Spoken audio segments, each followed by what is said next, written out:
ko ngo ubundi hari impamvu Satani akunze kwataka amahoro yawe akayakubuza, akataka umuryango wawe, akakugabaho ibitero bihambaye cyane, mbega ugahora mu bibazo uterwa na Satani. Ni ukubera iki? Ni ukubera ko ngo wibagirwa amwe mu magambo cyangwa se ukibagirwa ijambo rica Satani imbaraga. Niyo mpamvu uyu munsi tugiye kurebera hamwe ibyanditswe bitanu. Ni amagambo yanditswe muri Bibiliya atanu twita ibyanditswe bitanu. Ibyo byanditswe bitanu biri muri Bibiliya Satani arabyanga cyane, kuko ibyo byanditswe bitanu biri muri Bibiliya iyo umukristo cyangwa se umuntu abikoresheje bicecekesha Satani, bikamuca imbaraga, bigatuma n'intege n'ibitero yakugabagaho bicika intege. Mu yandi magambo, iyo umaze kumenya bino byanditswe bitanu uba ubonye intwaro zo gukoresha kugira ngo Satani umucecekeshe mu buzima bwawe. Icyanditswe Satani akunze gutuma abakristo bibagirwa kugira ngo abone uko abatera ubwoba, abagabeho ibitero, mukabona ubuzima bwanyu buhora mu bibazo bitewe na Satani, ni ukubera ko mwibagiwe icyanditswe cyanditswe muri Luka 10:19. Iki cyanditswe ni icyanditswe uba ugomba guhora wibuka kuko gicecekesha Satani. Muri Luka 10:19 haranditse ngo, reba nabahaye imbaraga n'ubutware bisumba iby'umwanzi wanyu. Impamvu Satani yanga ibi byanditswe muri Luka 10:19 ni uko Satani iki cyanditswe nk'umukristo iyo ukimenye kibasha kugukura mu binyoma, bya binyoma Satani aba yaragiye akakumvisha. Satani akakumvisha ko agufiteho ubutware n'ubushobozi cyangwa se agufiteho imbaraga n'ububasha, kuko kino cyanditswe Luka 10:19 kiba kiri kuvuga ngo nabahaye ubutware n'ubushobozi ku mwanzi wanyu. Ubwo butware n'ubushobozi Satani yari abafiteho Yesu yarabumwambuye.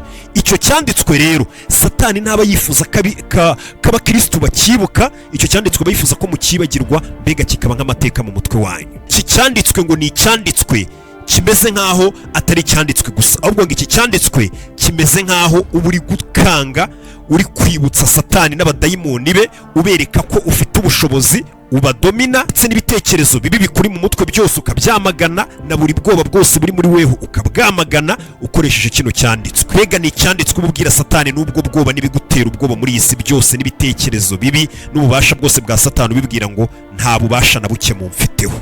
Icyo cyanditswe Luka 10:19 ni icyanditswe gikomeza kivuga ngo, dore mbahaye ubutware bwo kujya mukandagira inzoka na sikoropiyo ndetse n'imbaraga z'umwanzi zose, kandi nta kintu kizagira icyo kibatwara rwose. Ngira ngo uri kumva iryo jambo. Ni ijambo buri mukristo wese ubundi yabashije kuryibuka, yibuka ko atakagombye kugira ubwoba. Satani nta bubasha na bumwe amufiteho, kuko ni ubutware Yesu aba ari kukubwira ko yambuye Satani, akubwira ati dore nabahaye ubutware bwo kujya mukandagira inzoka na sikoropiyo. Ariko muri Bibiliya y'Ibyongereza ngira ngo mujye mubona ko basobanura bavuga ngo dore nabahaye ubutware hejuru y'umwanzi wanyu, mbega mu muri hejuru. Ati ndetse n'imbaraga z'umwanzi zose, kandi nta kizigera kigira icyo kibatwara. Umukristo akicara abizi. Icyo ni icyanditswe cya mbere. Iyo ukizi, za ntambara wahoragamo z'ibinyoma bya Satani, agutera ubwoba, akumvisha ko akurenze, akumvisha ko bikurangiriyeho, akumvisha ko rwose nta garuriro. Icyo cyanditswe iyo ukibutse Satani biramubabaza cyane, uba ugiye kumucecekesha. Tujye ku cyanditswe cya kabiri Satani yanga ko abakristo bamenya. Turajya ku cyanditswe cya kabiri. Iki cyanditswe kiri muri Luka 10:19 iyo ukivuze ukakivuga cyane ushize amanga n'umunwa wawe n'umutima wawe wose, uba umeze nkaho utari gusaba Satani imbabazi cyangwa wamutinye. Nta nubwo uri gusaba Imana ngo ngize muri kano kanya, kuko n'ubutware yaguhaye mbere. Ahubwo iryo jambo yirivuze uba uri gukomeza ushimangira ya ntsinzi Yesu yatsinze Sekibi, ndetse unashimangira ko intsinzi Yesu yayiguhaye ari iyawe. Ntabwo uri gusaba ngo Yesu akuzanire intsinzi, uba uri kwibutsa Satani ko iyo ntsinzi Yesu yayiguhaye kera. Ko ngo Satani buriya ikintu gituma abasha kuganza abakristo, niyo abona abakristo baribagiwe, cyane cyane mukibagirwa ibyanditswe, mukibagirwa ko Yesu yanesheje, ndetse mukabaho mufite ubwoba. Icyo gihe ngo Satani rwose abasha kumera neza n'amadayimoni ye, bagakora akazi kabo neza. Ariko iyo uvuze iki cyanditswe kiri muri Luka 10:19, Satani umwibukije ngo ibuka uriwe kuri hasi cyane, ndetse Satani ukabumwibukije n'ubutware ugenderaho cyangwa se ufite. Cyanditswe cya kabiri Satani abatifuza ko abakristo bibuka, abadashaka ko muvuga, abadashaka ko mumubwira ko mumenya, ni ikiri muri James 4:7. Ubwo si Yakobo 4:7. iki cyanditswe impamvu Satani agitinya ni uko cyongera kugaragariza umukristo ubushobozi yahawe n'Imana n'ubutware yahawe n'Imana, ndetse byongera kwibutsa umukristo ko adakwiye kugira ubwoba bwa Satani, kuko muri Yakobo 4:7 haranditse ngo Imana yari iri kutubwira ngo nuko rero mugandukira Imana, atariko nanone murwanye Satani nawe azabahunga. Satani rero icyo cyanditswe ntabashaka ko abakristo bakibuka, ntabashaka ko mwese muri mu bibazo muba mwumva mufite ubwoba, uhangayitse, ubona byanze, uruvuga ngo Satani yaranyatatse, byarankomeranye. Mbega iki cyanditswe Satani ubwo bwoba ufite nibwo butuma bahakamera neza, kuko iki cyanditswe uba wakibagiwe. Iki ni icyanditswe Imana yibutsaga ikiremwa muntu ubushobozi bwanyu, ababwira ati mugandukire Imana, atariko murwanye Satani nawe azabahunga. Mu yandi magambo, mwese muri kunyumva mufite ubutware n'ubushobozi mwahawe n'Imana, ko urwanyije Satani ntabwo yasanga kurwanya ngo agushobore, ntabwo bishoboka. Bibiliya itubwira ko ngo Satani ni mu murwanya azabahunga. Ntabwo yavugaga muri benshi, wowe ku giti cyawe uri kunyumva urwanyije Satani, Bibiliya ivuga ko yaguhunga akagenda. Ariko iyo ugize ubwoba, ugatinya, ugapanika, ibitekerezo bibi ukumva ko bikurangiriye ukiheba, aho ngaho rwose Satani aragufata kuko nawe akagukandamiza ukabibona. Mu yandi magambo, Satani ntaba yibuka ko cyangwa se ashaka ko muvuga kino cyanditswe, abagira ngo mukibagirwe. Ni Yakobo 4:7.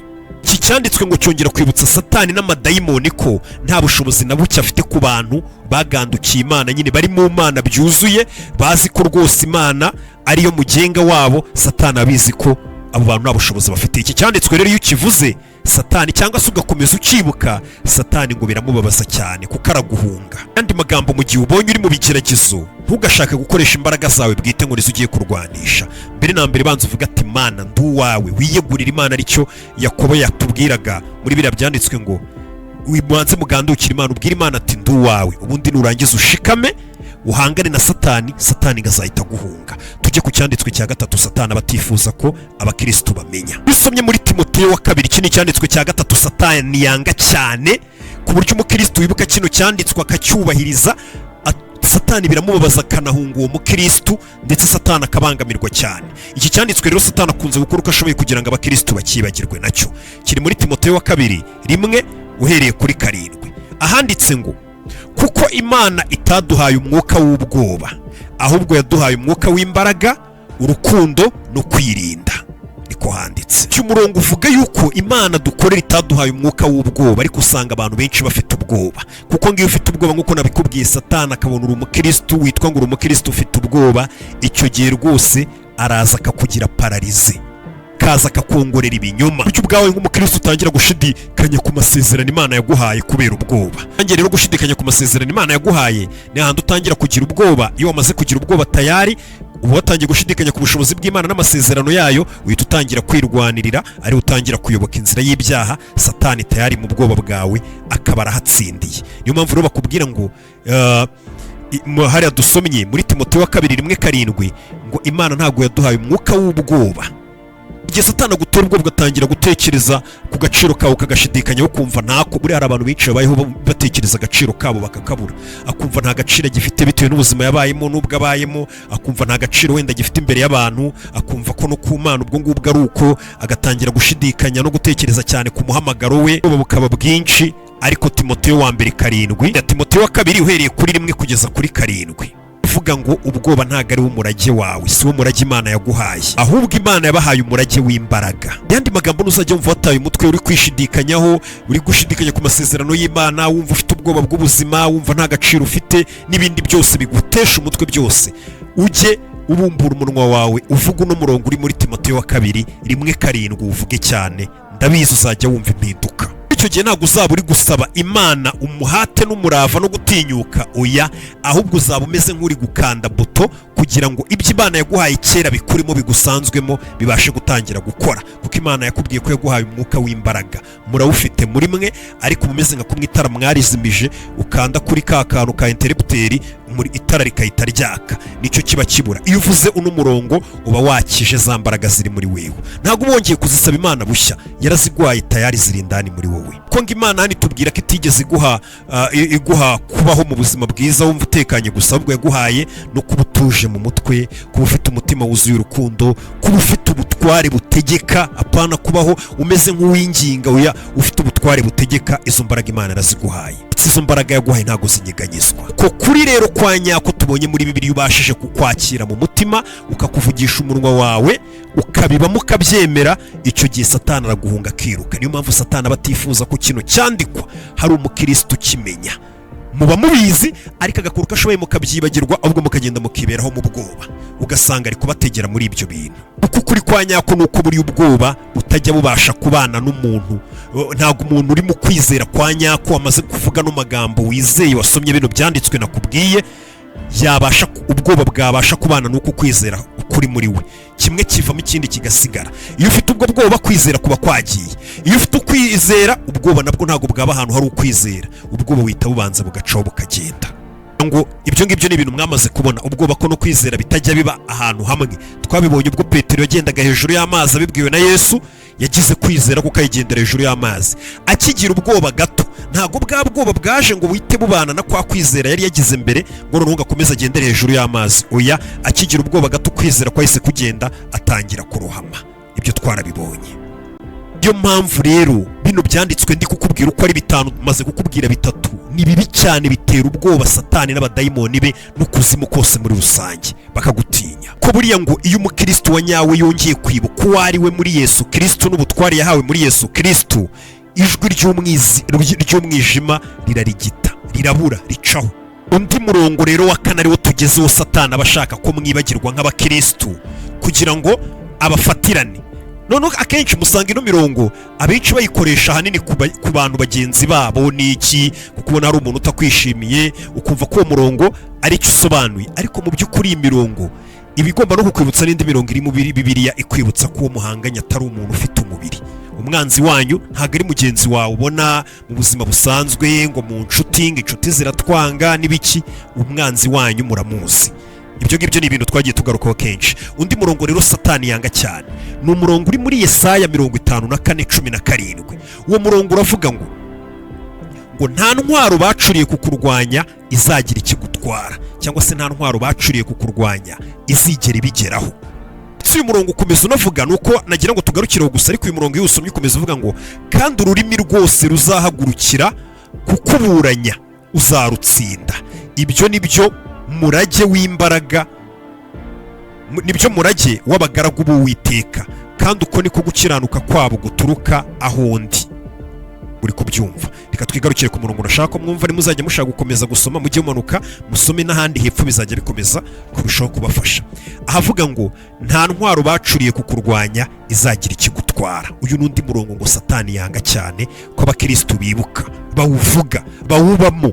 Buriya hari ukuvuga ikintu no kugisoma ariko ntukibemo ngo uvuge ati ibi bintu nasomye ndi kubibamo, ndi kubyiyumvamo, ndi kubigendamo. Mbega wagenda ukabyumva ko koko nta ntwaro bacuriye kukurwanya izagira ikigutwara, apana kuba ubizi wabisomye ariko ukaba ukibayeho nk'umunyabwoba. Uyu murongo bivugwa ko ngo ari umurongo uhagarika imigambi yose Satani yari agufiteho ataratangira no kuyigukoraho, kuko ni umurongo wibutsa Satani ngo nta ntwaro n'imwe bazacurira kundwanya izigera ibishobora. Ngo uyu murongo uburizamo imigambi ya Satani ataranayitangira. Hahandi aba afite igitero cyo kukugabaho yari ari kubitegura noza umugambi n'abazabinyuzamo, ariko watangira kubamo uyu murongo ukawubamo ukawugenderaho, gukiranuka kwawe kugaturuka ku Uwiteka.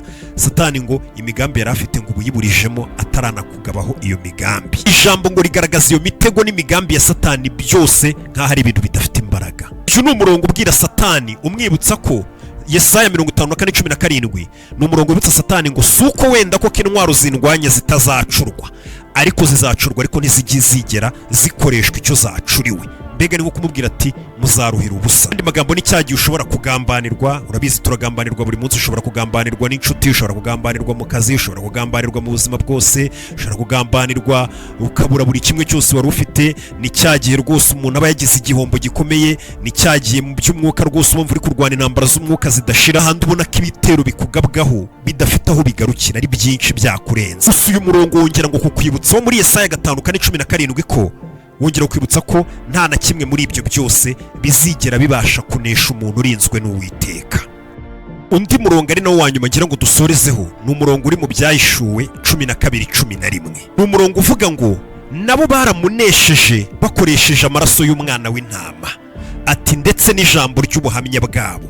Iko Bibiliya y'icyongereza ibisobanura ngo nabo baramunesheje bakoresheje amaraso y'umwana w'intama.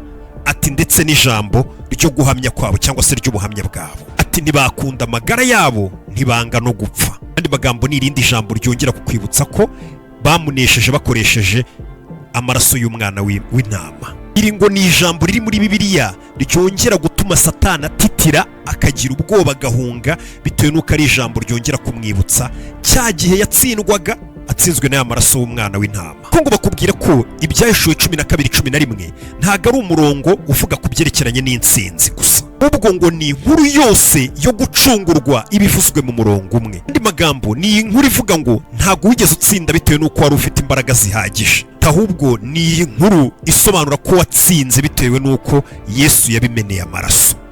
Nawe ubwawe bikakwibutsa ko Yesu yabimeneye amaraso, byarangiye yabikoze, ndetse Satani bikongera kumwibutsa wa munsi yatsinzwe. Iyo murongo ngo ntago abayifuza ko abakristo bawibuka, n'abawibutse n'abashaka ko bawubamo. Buri hari ukwibuka ikintu kugisoma ariko ntukibemo, ukaba ukirimo wagenda ukabyumva, wabe wicaye ukabyumva ko ayo maraso Yesu yayamennye, Satani yaneshejwe, nawe nta kintu yagutwara. Ko ngo ayo maraso yamenetse y'umwana w'intama niyo yabashije gukuraho ibirego byose Satani yaturegaga, ari byo bibatera ubwoba. Se na buri gisebo cyose Satani aba ashaka kugutera. Bura Satani arakunda umuntu ufite ibyaha, wakoze icyaha, agashaka kugutera ikimwaro, akurega ibyo byaha, bikwereka ukumva ufite ikimwaro n'iki. Ariko ibyo byose ngo aya maraso y'umwana w'intama kuko yabikuyeho, Satani mbega ngo umukojeje isoni, umwibukije ko yatsinzwe, ibyo birego by'imbega nta shingiro bifite. Se nanone uyu murongo wumvishe ko hasi ukomeza uvuga ngo Satani bamunesheje bakoresheje ngo amaraso y'umwana w'intama ndetse no guhamya kw'ijambo ryabo cyangwa se n'ubuhamya bwabo bw'ibyo banyuzemo.